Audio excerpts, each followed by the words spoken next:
Hey, beautiful people. Hola, mi gente. What's up? Que bola, bitch is back. I'm here with a reading recap. So, I've had some readings this past week about relationships, and that's where we're going to talk about today. Yes, I'm going to hit a fucking nerve. It's called relationships. So, a couple of things. If your intuition, your spidey senses, tells you that something is off, don't doubt that and don't wait for fucking proof. Your intuition is your superpower, like I tell you all the time when I'm doing the card of the day. Your intuition is your superpower, and yes, it might lead you to some situations that are uncomfortable. For example, I had a reading yesterday and I was speaking to my client, and they didn't like their intuition because their intuition guided them to a situation where they found out that their partner was talking to somebody else and eventually ended up having sex with somebody else. And they didn't like their intuition because of that. I'm like, well, your intuition was trying to tell you something was going on so you can catch it before it actually happened, but you may have ignored it. And that's not what I said to them, but that was, I was thinking, like, you may have ignored it, but I don't think that was the case either. It's just sometimes things are uncomfortable and you're put in a really difficult situation, and you find the truth about a person that you thought that was the one and you thought that was great. They're giving you all this attention, love, and emotion, and blah blah blah blah blah, like doing all the right things doesn't mean that they're right for you. Just because they're doing all the right things and giving you what it is that you feel that you want doesn't mean it's what you need. Relationships are supposed to add to your existence, not take away. And if your relationship at any time frame from 1 month to 30, 40, 50 plus years, if your relationship is taking away from you energetically, spiritually, financially, sexually, emotionally, mentally, psychologically,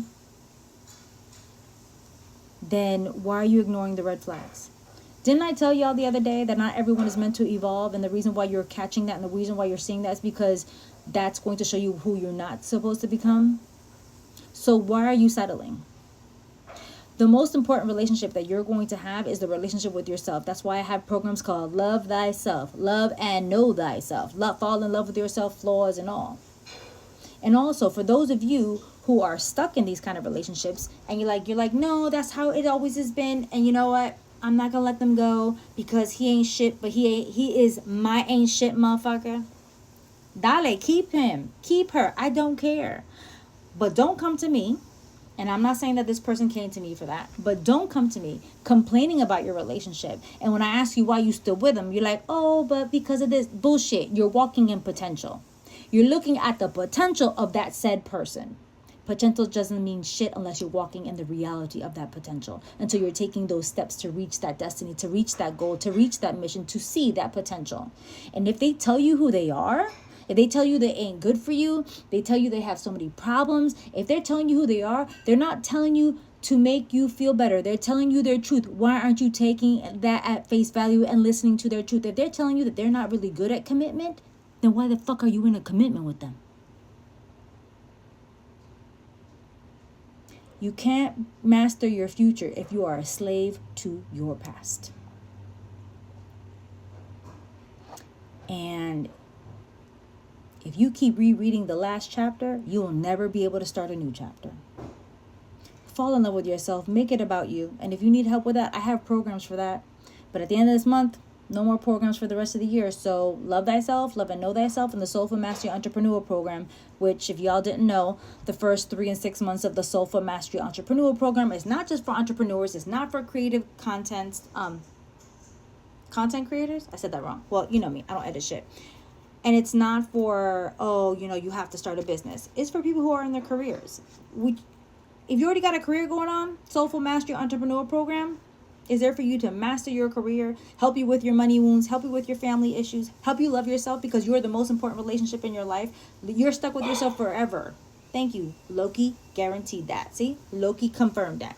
You're the most important person in your life. You should be able to love yourself at this point. Because if you can't love yourself at your worst, how the hell you going to love yourself at your best? You won't know what to do with yourself. And Love and Know Thyself is a 6-month program where you actually get to learn who you are and unplug from the matrix. See? Confirmation again. And basically unfuck yourself from the things that you were taught, trained, and conditioned to do. We've been taught, trained, and conditioned to love other people before we love ourselves. We've been taught, trained, and conditioned to bend over backwards and sacrifice our dreams, our goals, our aspirations for our parents, our children, our partners, our sisters, our brothers, our nieces, and nephews. Why? Why? What does sacrificing yourself, your dreams, and your goals Why is that necessary? Confirmation. Why is that necessary? And why are you allowing it? Again, I would love to work with you, but as always, please follow that intuition working with any spiritual advisor, even that means you do not work with me. I love you and have a great day.